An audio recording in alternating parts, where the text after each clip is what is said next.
Namaste Yogis. Welcome to Ask Your Teacher. We had a question about in standing twists, whether it's best to really square the pelvis in the standing twist or not to square the pelvis. And as usual, the answer to this question is, well, it really depends.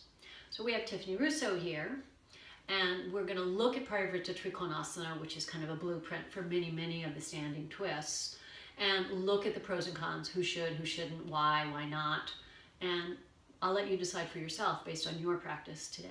Here we go. So hop on up. And you know, all the usual, how long should the feet be? Depends upon your hamstrings, to block or not to block. Again, depends upon your hamstrings. Put the block on the inside of the front foot is easier. All of those things still apply.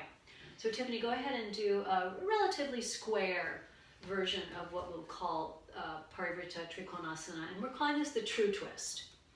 And what I mean by that is that from the level of the top of the pelvis, really the top of the sacrum, is that the upper body, in this case, is turning rightward, and from the level of the pelvis, the lower body is turning in the opposite direction, just like you wring out a cloth.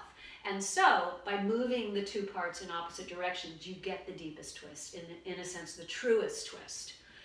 And so what you can see here is that she's moving her back thigh back and even up into the rear plane of her pelvis to create that leveling.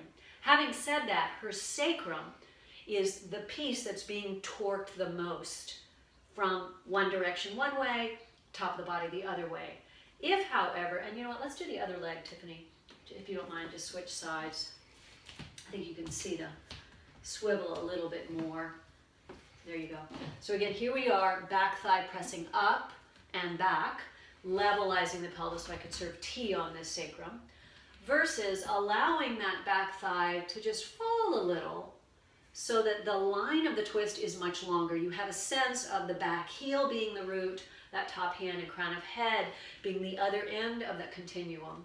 Still, the back leg, back foot are moving in one direction where the upper body is spiraling in the other.